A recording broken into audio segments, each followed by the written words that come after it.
So puspusan na nga po ang paghahanda ng Strong Group Athletics o kilala din bilang SGA Pilipinas. Kapansin-pansin credit po sa Strong Group Athletics. Magbibigay lamang tayo ng konting reaksyon at opinion batay dito sa post nila.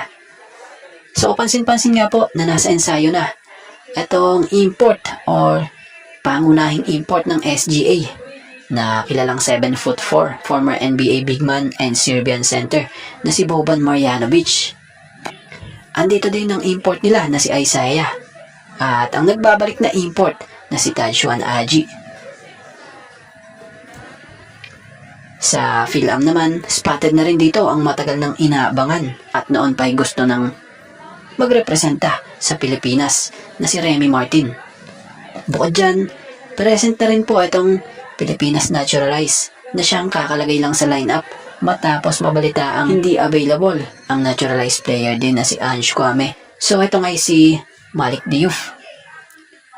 Spotted na rin si Matthew Wright. Goods na goods ito dahil may bit-bit ang Strong Group Athletics din talaga na dekalibreng shooter.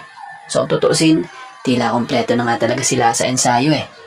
So sa binuo nga pong lineup na ito ng Strong Group Athletics na siyang magre-representa bit-bit ang madera ng Pilipinas sa paparating na 2026 William Jones Cup. Layunin nga ng team na masungkit syempre ang isang makasaysayang tripit o 3 sunod-sunod na kampyonato para sa Pilipinas. So target ng koponan na mapanatili nga po ang gintong medalya sa bansa matapos dominahin ang torneo sa mga nakalipas na taon.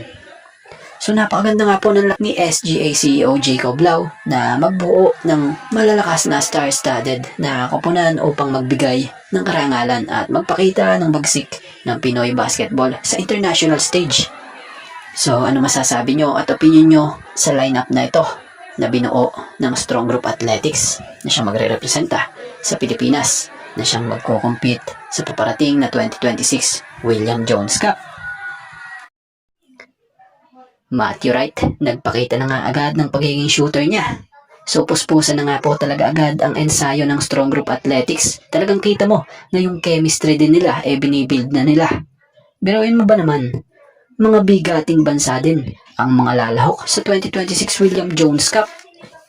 So para sa gaganapin niyang 45th William Jones Cup ngayong August 2026 sa Taiwan, ang Pilipinas ay muling kakatawanin ng Strong Group Athletic or SGA Pilipinas na nasa isang preliminary group kasama nga ang mga bansang Chinese Taipei Blue na siyang balitay siyang ang pangunahing host team ng Taiwan.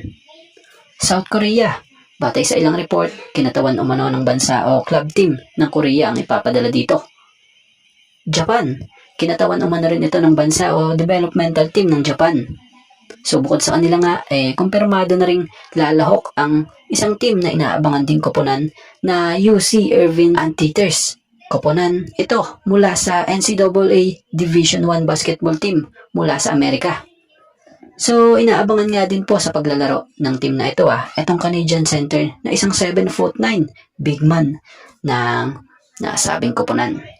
So bukod sa mga teams na nabanggit, may mga teams pa nga umano na sasali pa or kasali. So balita may Chinese Taipei White pa din na team o iba pa nga pong bansa mula sa Middle East at Asia kung saan unti-unti pa nga rin pong kinukumpleto pa di umano bago nga po ang torneo.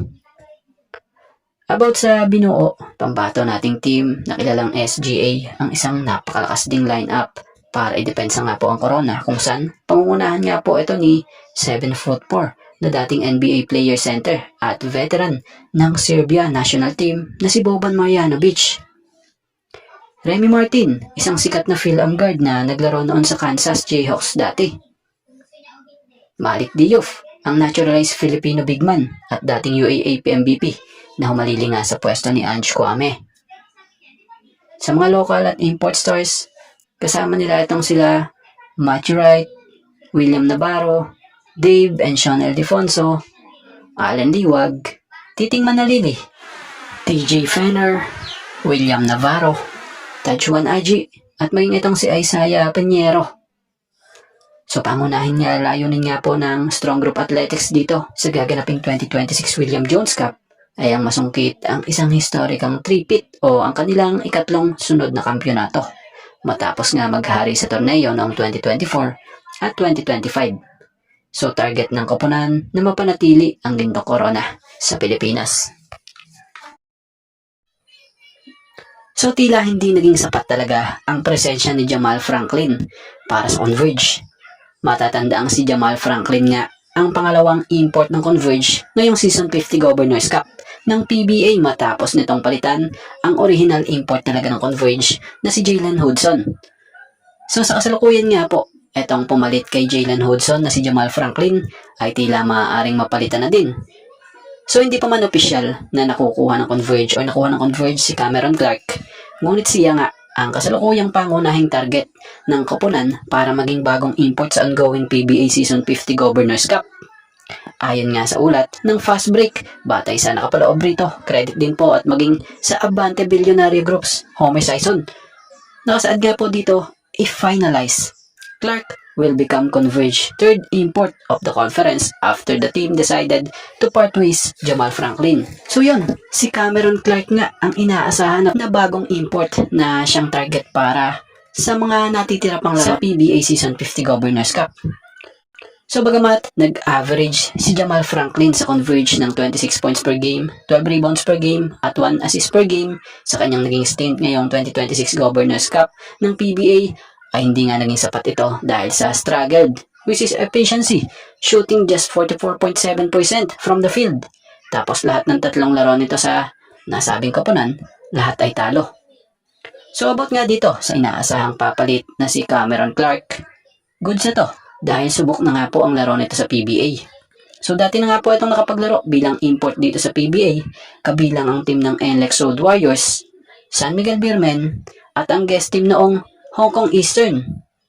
So familiar na nga po dito sa liga sa atin. Kaya balita ina-expect dito na mabilis itong makapag-a-adjust sa Converge para makatulong ang makarecover ang kanilang team dito sa kanilang kampanya sa kasalukuyang conference.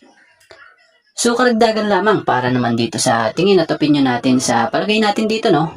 Maaaring goods talaga din kung yung Cameron Clark talaga na ang masasama sa lineup nitong Converge, lalo't kilala si Cameron Clark na may katatagan nga sa pagdepensa at mahusay na ring protector at maaasahan sa rebounding.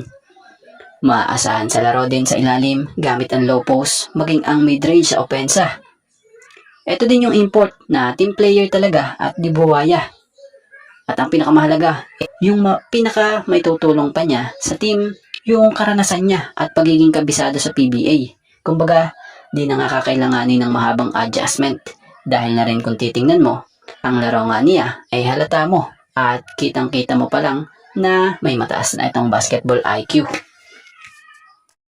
At bago nga ang lahat, baka naman po pwedeng makahingi ng isang subscription para sa ating channel or pakifollow na rin po kung nagustuhan nyo ang ating mga basketball update.